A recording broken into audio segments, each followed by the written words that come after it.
Hello, my dear aspirants. How are you all? A very good morning to all of you. So, this is Sabir Rukhsar here, currently working as an RRBPO. I welcome you all to my YouTube channel.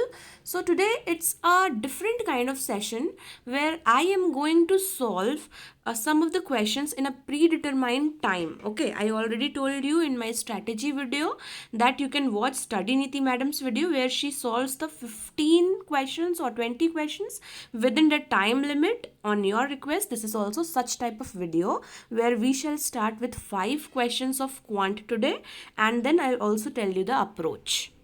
First of all, I want to inform you that these questions have been taken from Guidely's mock test number 1 of SBI clerk, and they have very nice variety of questions which are really exam level. Also link will be provided in the description box. मैं बिल्कुल यहाँ से बता कर चल जाती हूँ और आप पूछते रह जाते हैं कि कहाँ पर जाना है, कैसे जाना है, तो आप देख सकते हैं. आपको लिंक डिस्क्रिप्शन बॉक्स में मिल जाएगा और आप खुद देख सकते हैं कि यहाँ पे 12 मंथ्स का पैकेज जो है आपको 599 में मिल रहा है और 1 मंथ का पैकेज अगर आप ले रहे हैं तो 299, और हाईली रिकमेंडेड होता है 12 मंथ्स वाला, क्योंकि आप एक बार ये 599 का पैकेज ले लेंगे तो आपको सारे मॉक टेस्ट, जितने भी मॉक टेस्ट मतलब जितने भी एग्जाम्स के मॉक टेस्ट होते हैं उनका एक्सेस मिल जाएगा. ठीक है, तो आप बहुत अच्छे तरीके से क्वेश्चंस की प्रैक्टिस कर सकते हैं. ठीक है, चलिए अब स्टार्ट करते हैं. ओके फ्रेंड्स, हम यहाँ पर टारगेट रखने वाले हैं अपना 5 क्वाड्रेटिक इक्वेशंस के क्वेश्चंस विद इन 3 मिनट्स. ठीक है, तो 3 मिनट्स का हमारा टारगेट रहेगा. यहाँ पर जो है टाइमर आपका लगा हुआ रहेगा और हमें सॉल्व करना है. 3 मिनट्स हम अभी का टारगेट ले रहे हैं, आगे हम सॉल्व करके दिखाएंगे और देखेंगे 2 मिनट्स में भी. एज अ बिगनर आपके लिए 3 मिनट्स ठीक है, और मैं भी एज यू नो कि 4 मंथ से जॉब के बाद से प्रैक्टिस छूटी हुई है, तो इसलिए हम अभी 3 मिनट्स का टारगेट रखते हैं. ठीक है, टाइमर यहाँ पर स्टार्ट कर देंगे और जैसे ही टाइमर स्टार्ट होगा हम क्वेश्चन सॉल्व करना स्टार्ट करेंगे. ठीक है, सो 1 2 3 गो. चलिए start. X square plus x minus 132, और मैं अपनी स्ट्रैटेजी से करूँगी, बाद में अप्रोच बताऊँगी. ठीक है, माइनस माइनस सबसे पहले ये आंसर आ गया CND. ठीक है, उसके बाद देखिए x plus 6y minus 27, x plus 6y is equal to 27, 3x plus 4y is equal to 25. ठीक है, 3 इसमें इंटू करेंगे तो 3 और यहाँ पे 18 और 3 27 में इंटू करते हैं तो कितना होता है, हाँ 81. ठीक है, अब इसको माइनस माइनस माइनस, ये हो गया 14y और ये हो गया कितना 56, y इज इक्वल टू 14 4 ज़ा. ठीक है, यहाँ 4 की जगह अगर रख देंगे तो 16 और इधर जाएगा तो 9, x इज इक्वल टू 3. ठीक है, तो x मतलब छोटा है तो ऑब्वियसली ये वाला होगा आंसर. ठीक है, उसके बाद देखिए x square minus 48x plus 576. ठीक है, माइनस प्लस प्लस प्लस और ये माइनस प्लस प्लस प्लस. ठीक है, उसके बाद देखिए 576 तो 288 2144 272 236 218 2933. ठीक है, 16 और ये 9 9 4 36 और 16 नहीं हो रहा है. ठीक है, ये कितना होता है 32 प्लस 32 प्लस 18 नहीं हो रहा है. ठीक है, अच्छा ठीक है, तो एक बार 3 के साथ कर देखते हैं. हाँ 8 इंटू 3 24 और 8 इंटू 3 24. ठीक है, तो आंसर आ गया 24 और ये 529 ये तो किसी का स्क्वायर है. हाँ 23 का स्क्वायर है. ठीक है, तो 23 का, हाँ यस 23 और 23 एकदम ऑब्वियस है, बड़ा है, तो आंसर होगा x ग्रेटर देन y. ठीक है, नेक्स्ट देखते हैं. X square minus 20x plus 100 plus plus minus minus plus, ये तो साफ दिख रहा है 10 10 150 150 हाँ 15 बड़ा 10, ये बड़ा है छोटा है, हाँ आंसर दिस वन.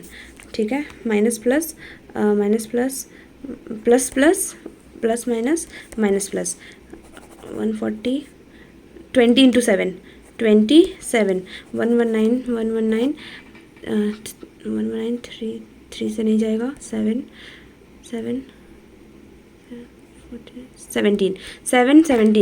17 बड़े वाले को यहाँ लिखेंगे 7. ठीक है, ये सेम है, बड़ा है बड़ा है, ये होगा आंसर। ठीक है, टाइमर देख लीजिए। ठीक है, so we were able to complete it before 3 minutes, हमने कंप्लीट कर लिया है। ठीक है, अब ये मैंने अपने अप्रोच से किया है और मैंने कैसे 3 मिनट्स में इन 5 क्वेश्चन को किया है मैं आपको समझाती हूँ। ठीक है, अब बहुत आराम से समझेंगे हम कि आखिर हमने इसे कैसे सॉल्व किया था। ठीक है, ये मेरा फर्स्ट वाला क्वेश्चन का आंसर एक बार में CND कैसे आ गया था।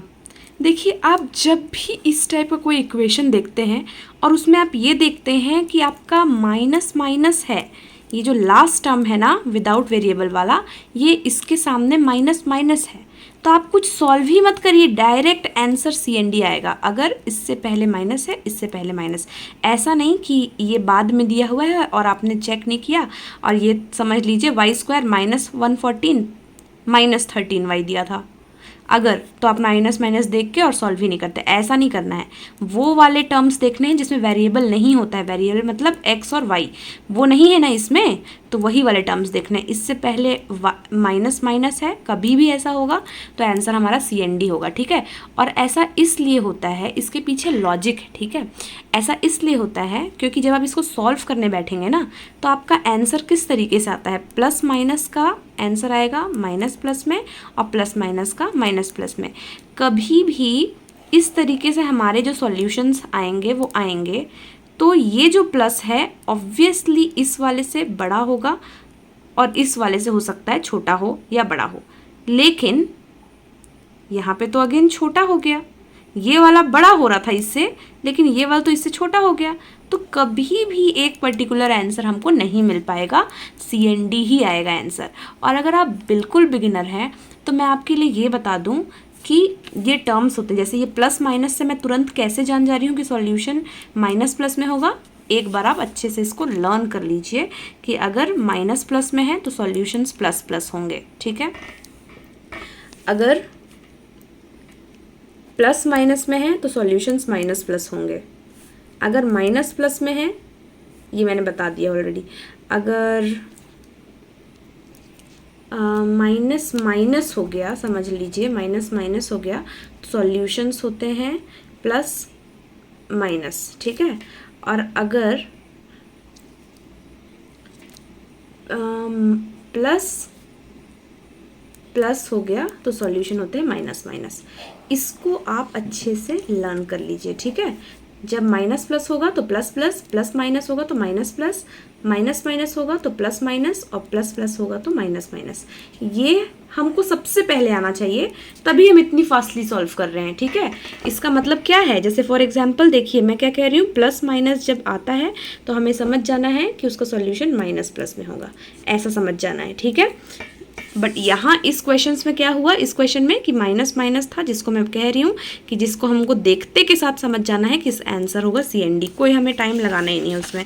उसके बाद इस क्वेश्चन में क्या हुआ था, देखिए इसमें कोई स्क्वायर वाला क्वेश्चन नहीं है, ये नॉर्मल लीनियर इक्वेशन टाइप है कि x + 6y = 27 हो गया था, x + 6y = 27, 3x + 4y = 25, ये माइनस का साइन था इसलिए इस तरफ समझ लीजिए चला जाएगा। ठीक है, तो यहाँ पर क्या करते हैं, इसको सॉल्व करने के लिए मैंने क्या किया है, लीनियर इक्वेशन आपको सॉल्व करने के लिए बहुत सारे तरीके पढ़े होंगे आप पहले ही, तो उसमें से एक तरीका मैंने अपनाया कि यहाँ पे x है तो इसको 3x बनाने के लिए हम क्या कर देंगे, इसको इस पूरे इक्वेशन को 3 से मल्टीप्लाई कर देंगे, तो ये हो जाएगा 3x और यहाँ पर हो जाएगा 18, 6 में 3 इंटू किए तो 18 और 27 में 3 इंटू किए थे तो आ गया था 81।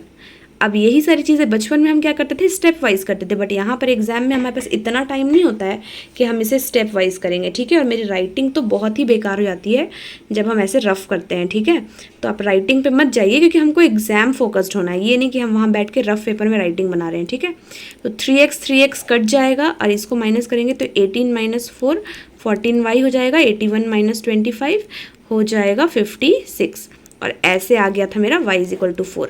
और इसी तरीके से इस वाले इक्वेशन में y की वैल्यू पुट कर देंगे ना 4, तो 4 × 4 16, 16 फिर इस तरफ जाएगा, 25 में से 16 माइनस होगा तो कितना आएगा 9, तो 3x = 9 हो जाएगा, तो x क्या हो जाएगा 3 हो जाएगा। ये सारी चीज़ें थोड़ी सी वर्बली करने आनी चाहिए। ठीक है, तो x हो जाएगा हमारा 3 और y हो जाएगा 4, तो बड़ा कौन सा हुआ, y हुआ, तो आंसर आएगा हमारा x स्मॉलर देन y, ठीक है, या फिर y ग्रेटर देन x।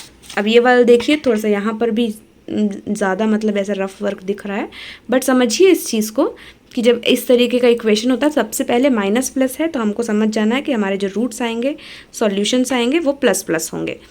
अब यहाँ पे अगेन माइनस प्लस है तो सॉल्यूशन हमारे प्लस प्लस होंगे, ठीक है। यहाँ पे देखिए 576 था तो उसको फैक्टराइज किए, फैक्टराइज करके हमको ऐसा कुछ खोजना होता है जो इसको भी मैच कर सके। ऐसे कुछ दो नंबर्स जिसका प्रोडक्ट 576 हो और जिसका प्लस या माइनस 48 होता, ठीक है। तो यहाँ पर हमने देखा कि इसको करने से हमारे पास आया 24 और 24, 24 और 24 को प्लस करने से 48 आता है, ठीक है। इसको थोड़ा सा करने में टाइम लगता है लेकिन प्रैक्टिस से आ जाएगा, ठीक है। 529 देखने से ही लग रहा था कि ज़बरदस्ती का फैक्टराइजेशन करने की ज़रूरत नहीं थी। 23 से हमारा बन जा रहा था प्लस 23 यहाँ पर साफ दिख रहा है कि इससे भी ये बड़ा है, इससे भी बड़ा है, इससे भी बड़ा है और इससे भी इधर बड़ा है, तो मतलब x बड़ा है। तो यहाँ पर हमने क्या किया, x is greater than y, ठीक है। उसके बाद नेक्स्ट देखिए, यहाँ पे माइनस प्लस था तो हमने क्या बोला, माइनस प्लस का सॉल्यूशन प्लस प्लस, यहाँ प्लस माइनस था उसका सॉल्यूशन माइनस प्लस, ठीक है। सबसे पहले तो मैं यही लिख लेती हूँ कि माइनस प्लस है तो जल्दी से लिख लेंगे हम कि प्लस प्लस, फिर उधर प्लस माइनस है तो उसका हो जाएगा माइनस प्लस। सबसे पहले आपको ये लिखना होता है। उसके बाद हमने देखा कि 100 को आप जब देखते हैं, ये एक बार में देखने में ही पता चल गया कि 10 10 होता है और यहाँ पे 10 + 10 होता है, तो इसलिए हम लोग यहाँ पर लिख दिए 10 और 10, ठीक है। उसके बाद ये 150, थोड़ा सा सोचेंगे तो आपको समझ में आएगा, इस तरीके से करने की भी ज़रूरत नहीं है। 275 5 15 5 3 है ना, तो इधर करके देखेंगे आप तो ये हो गया 10 और ये हो गया 15, तो 15 10 150 और 15 - 10 5, इस तरीके से। तो यहाँ पर हम लोग बड़े वाले को पहले रखते हैं, तो 15 रख दिया यहाँ पे और यहाँ पर रख दिया 5। अब देखिए, सॉरी 10, ठीक है, 15 10। उसके बाद देखिए इससे ये बड़ा है लेकिन यहाँ पे सेम है, मतलब बड़ा भी है और सेम भी है। कौन वाला, ऊपर वाला। तो आंसर क्या होगा, x greater than equal to y, ठीक है, समझ में आ गया। उसके बाद ये लास्ट क्वेश्चन देखिए, माइनस प्लस था इसलिए हम लोगों ने लिखा प्लस प्लस। अब 140 को इससे हम थोड़ा सा सोचिए, इससे आइडिया आपको मिल जाएगा। 140 को जब हम करते हैं तो 27 ठीक है, तो 27 और यहाँ पर 20 + 7, तो यहाँ पे जो प्लस है उसी के सामने लिख देंगे 20 और 7।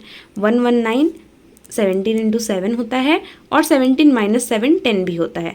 तो हम लोग क्या करेंगे, यहाँ पर 17 और 7, यहाँ प्लस माइनस था इसलिए यहाँ माइनस प्लस होगा, और जो 7 और 17 ढूंढे उसमें से बड़े वाले को पहले लिखते हैं, ठीक है, इसलिए हमने यहाँ पर लिख दिया। अब जब इसको कंपेयर करते हैं आप तो ये 20 बड़ा है लेकिन 7 सेम है, ये बड़ा है और ये बड़ा है, तो इस तरीके से x जो होगा वो बड़ा होगा पर सेम भी हो सकता है क्योंकि 7 7 सेम है। तो आंसर क्या आएगा, x greater than equal to y, ठीक है।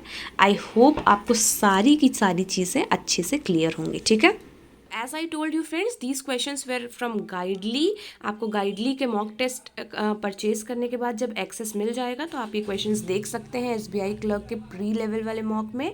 These questions are of exam level. यहाँ पर आपको बाइलिंगुअल लैंग्वेज भी मिल जाएगी, नया इंटरफेस भी मिल जाएगा RRB की तरह, ठीक है, जो चेंज हुआ है। डिटेल्ड एक्सप्लेनेशन भी मिल जाएगा सॉल्यूशन के साथ एंड डिटेल्ड एनालिसिस।